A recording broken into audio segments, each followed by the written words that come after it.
Assalamualaikum warahmatullahi wabarakatuh. Yang saya hormati Ibu Kepala SD Negeri 3 Tanjung Jabung Barat.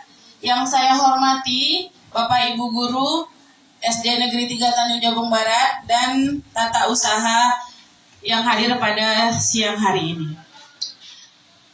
Susunan acara seminar optimalisasi regu baperan, refleksi guru bagi peningkatan pembelajaran sebagai strategi transformasi kepala sekolah dalam meningkatkan mutu pembelajaran di SD Negeri 003 Tanjung Jabung Barat, Senin 15 Desember 2025. Sambutan Kepala Sekolah SD Negeri 3 Tanjung Jabung Barat. Dengan segala hormat dipersilahkan kepada Ibu Nur Aini. Bismillahirrahmanirrahim. Assalamualaikum warahmatullahi wabarakatuh. Alhamdulillahirrahmanirrahim. Wassalatu wassalamu ala asrofil anbiya'i wal mursalin wa ala alihi washabihi ajmain. Yang saya hormati dan yang saya banggakan Bapak Ibu Guru SD Negeri 3 Tanjung Jabung Barat yang hadir pada saat ini, Bapak Iswadi selaku BCKS yang akan melaksanakan seminar di sekolah kita ini yang saya hormati dan yang saya banggakan. Pertama-tama kita sama-sama bersyukur kepada Allah Subhanahu wa Ta'ala dengan mengucapkan alhamdulillah karena kita masih diberikan kesempatan untuk berkumpul pada waktu siang hari ini dalam kegiatan menghadiri seminar yang akan dilaksanakan BCKS Tanjung Jabung Barat, yaitu Pak Iswadi, utusan dari SD 3 Negeri Tanjung Jabung Barat juga.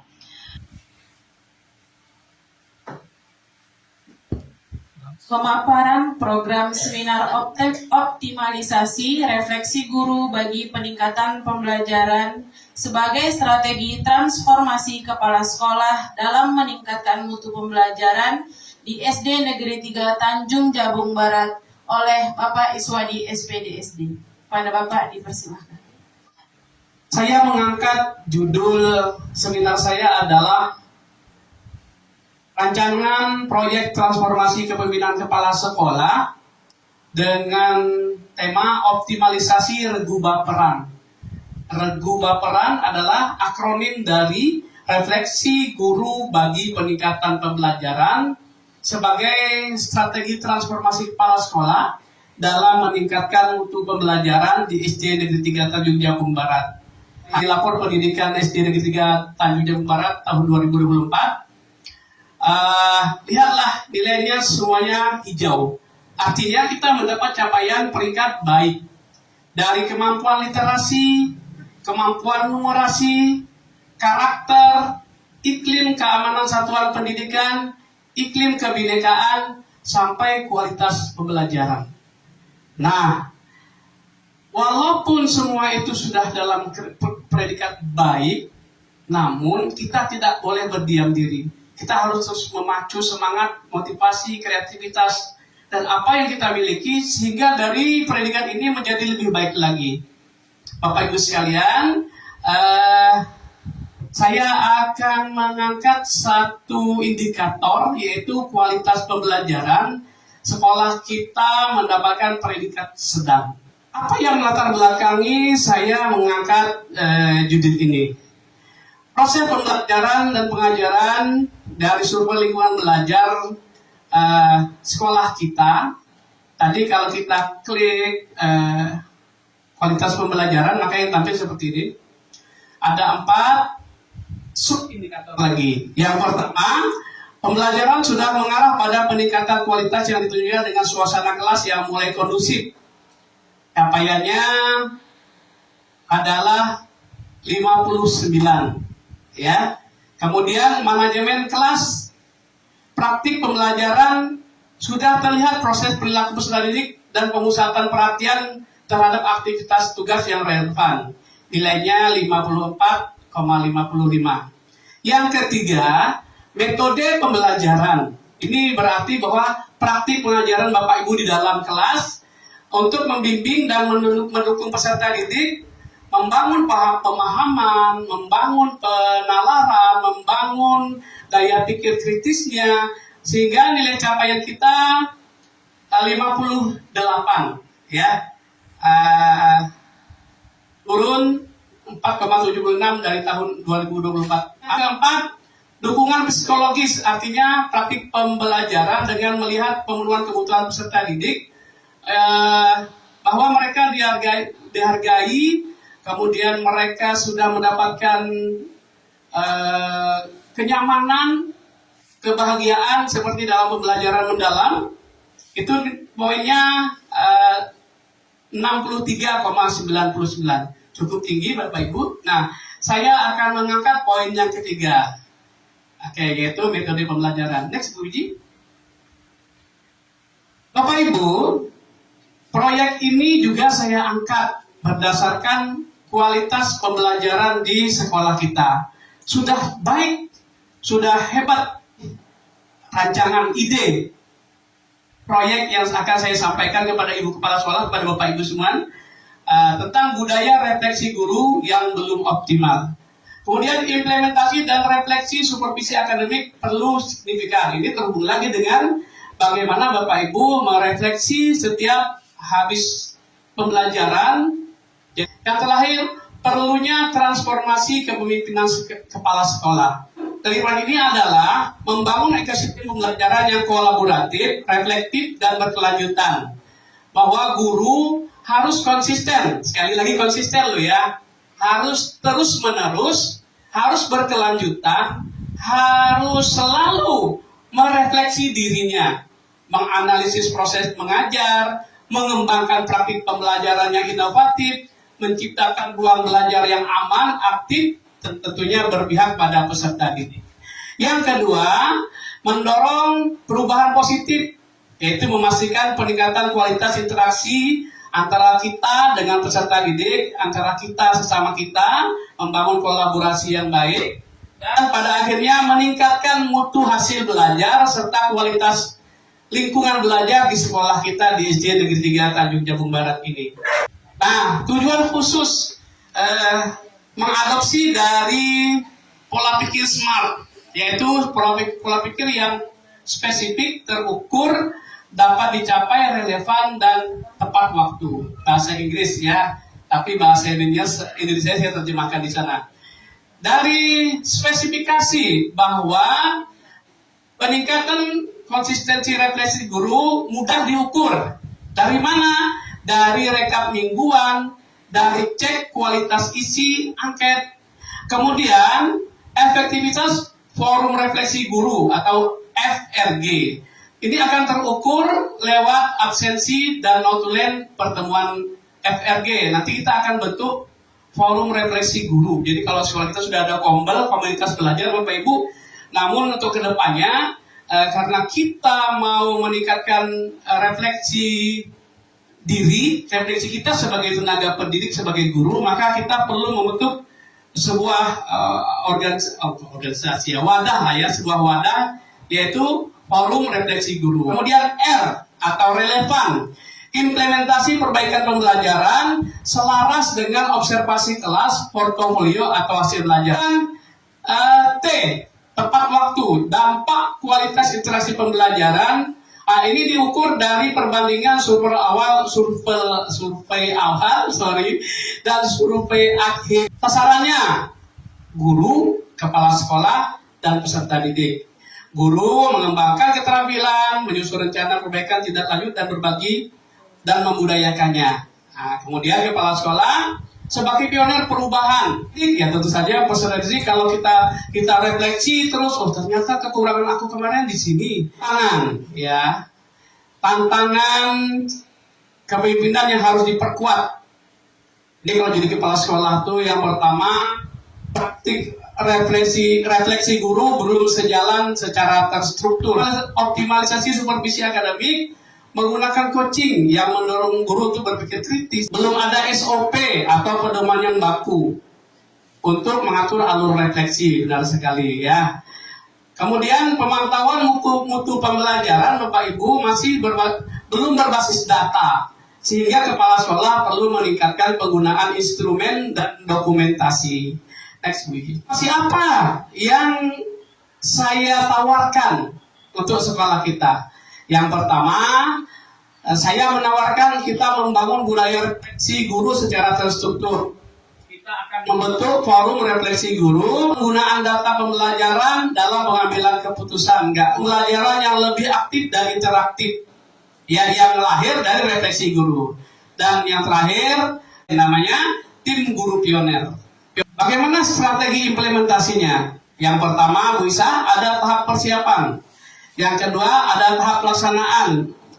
Beda ya. Yang ketiga, ada pelaksanaan forum refleksi guru. Jadi tahapan-tahapan ini akan kita lakukan, akan coba kita terapkan di sekolah. Ya, pada tahap persiapan ada sosialisasi, penyamaan persepsi, dan pembentukan struktur organisasi. Lalu menetapkan format final untuk LRG. Nah, LRG, lembar refleksi guru. Pelaksanaan pengisian LRG, pendampingan, kemudian kepala sekolah memberikan feedback ringan pada beberapa LRG. Dalam pelaksanaan forum refleksi guru, kita akan saling berbagi, selesaikan masalah, penentuan rencana aksi dan pembelajaran, dan kita harus komitmen dan membuat tindak lanjut yang sesuai dengan diskusi yang sudah kita buat. Next. Kemudian supervisi akademik yang berbasis coaching, ya. Nah, ini tahap penguatan atau evaluasi capaian indikator SMART-nya. Ada lembar refleksi guru mingguan, forum refleksi guru, supervisi yang coaching, tindakan perbaikan, perubahan metode pembelajaran, dan peningkatan skor survei. Target saya, kita nanti lebih dari 85% guru mengerjakan LRG mingguan, kemudian pada 2 bulan ke depan ada 90% dari kita yang hadir dan mengikuti forum refleksi guru. Supervisinya 1 kali per guru. Kemudian tindakan perbaikannya 70% guru menerapkan perubahan metode pembelajarannya, tentunya ada peningkatan. Peningkatan poin surveinya ada 5. Bagaimana cara ukurnya? Pertama, saya melakukan rekap digital, saya melihat dari daftar hadir dan notulen, lalu format supervisi, foto, rubrik observasi, dan data SLB. Nah, gitu ini. Nah, strategi pelaksanaan program. Yang pertama, penguatan peran kepala sekolah sebagai pemimpin pembelajaran. Yang kedua, implementasi budaya refleksi guru yang terstruktur loh ya, yang terstruktur. Jadi tidak hanya pada saat supervisi aja kita refleksi. Kita bentuk FRG, yaitu Forum Refleksi Guru, sebagai wadah kolaborasi yang profesional. Ya, teknologi, ya sudah kita lakukan. Kemarin kita sudah berlatih menggunakan apa namanya ini Pak Ahmad? Smart TV ya. Kemudian sistem monitoring dan evaluasi. Nah ini yang terakhir, kolaborasi dengan pemangku kepentingan. Kita punya sumber daya pendukung. Yang pertama sumber daya manusia, ya, guru, kepala sekolah, pengawas, tim guru pioner yang nanti akan kita bentuk. Komite sekolah, wah, alhamdulillah, komite kelas kita hidup, ya. Kemudian sumber daya teknologi, ada aplikasi dan platform digital, perangkat digital, internet. Lalu ada dukungan kebijakan sekolah, baik dukungan formal, dana, dan dukungan kebijakan dari dinas pendidikan. Nah, manakah monitoring dan evaluasi program refleksi guru ini sendiri? Bapak Ibu, monitoring dan evaluasi dilaksanakan untuk memastikan bahwa program yang sudah kita rencanakan, yang sudah kita buat, kita laksanakan ini berhasil meningkatkan mutu pembelajaran. Ya. Nah, kemudian mengukur pencapaian indikator keberhasilan program. Sudah berhasil apa belum? Mengidentifikasi kendala pelaksanaan program. Apa kendala yang kita hadapi? Ya. Kemudian menyediakan data sebagai dasar perbaikan dan pengambilan keputusan, dan menjamin keberlanjutan program secara sistematis. Minimal 80% guru mengisi LRG secara rutin. Laksanakan diskusi dalam forum refleksi guru minimal 2 kali per bulan. Ya, benar sekali Bu Isa. Dan kualitas RPP-nya harus meningkat, PM-nya harus dapat. Ya, 8334-nya harus dapat kita laksanakan minimal secara maksimal lah. Kemudian peningkatan skor metode pembelajaran pada survei lingkungan belajar lagi. Apa alat ukurnya? Yang pertama ada lembar refleksi guru, ada catatan supervisi Bapak Ibu.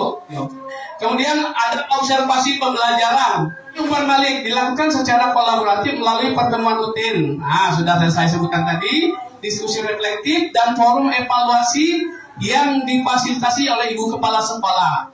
Hasil refleksi ini menjadi dasar dalam merumuskan tindak lanjut seperti perbaikan strategi pembelajaran, penguatan kompetensi guru, atau penyesuaian program supervisi akademik. Ini dampaknya Bapak Ibu. Jadi kalau orang tua paling apa hasilnya ini ya, kalau sudah kita laksanakan itu dampaknya. Meningkatkan kompetensi guru. Guru lebih mandiri dalam memperbaiki pembelajarannya, profesionalisme guru jelas. Terbangunnya budaya kolaborasi sejati. Ibu Kepala Sekolah, bagi seorang Kepala Sekolah, bagi BCKS saya sendiri nanti mudah-mudahan ya, meningkatnya kapasitas supervisi akademik, tentu saja. Meningkatkan coaching, supervisi menjadi proses dialog yang lebih reflektif, tentu saja ya. Keputusan berbasis data, lembar refleksi, forum, dan observasi. Kemudian yang terakhir, perbaikan sekolah menjadi lebih terarah dan lebih aktif. Guru lebih banyak menggunakan metode diskusi daripada ceramah. Problem based learning kan menantang, menyenangkan, dia percaya diri. Siswa lebih banyak kesempatan menjawab, mencoba, nah itu ya, menjawab, mencoba, dan membuat kesimpulan sendiri dalam kelas. Lanjut Bu Iji. Terhadap budaya sekolah, terbangunnya mutu sekolah berkembang menjadi institusi yang berfokus pada pembelajaran, bukan hanya sebatas administrasi. Melalui penguatan budaya refleksi guru, proyek ini akan menempatkan kepala sekolah menjadi seorang pemimpin pembelajaran, instructional leader, yang berperan aktif dalam membina, mendampingi, menggerakkan perubahan praktik mengajar. Jadi sekali lagi, membina, mendampingi, dan menggerakkan perubahan praktik mengajar. Nah, yang terakhir, dengan adanya implementasi ini, maka kepala sekolah akan melakukan supervisi akademik yang berbasis coaching. Ya, Bapak Ibu, proyek transformasi kepemimpinan ini saya berharap menjadi awal bagi kita untuk merubah diri menjadi lebih profesionalisme lagi, sehingga sekolah kita akan terus berkembang, reflektif dan kolaboratif, berorientasi pada peningkatan mutu pembelajaran sesuai dengan indikator lapor pendidikan di sekolah kita yang masih harus kita tingkatkan lagi. Kemudian meningkat juga kualitas pembelajaran itu bukan hanya menjadi target jangka pendek, tetapi menjadi budaya sekolah yang hidup dan mengakar dalam diri kita sebagai guru. Karena atas segala perhatian, mohon masukan, kritik, dan saran. Saya Iswadi SPD BCKS Angkatan 2 tahun 2025 Tanjung Jabung Barat mengucapkan terima kasih.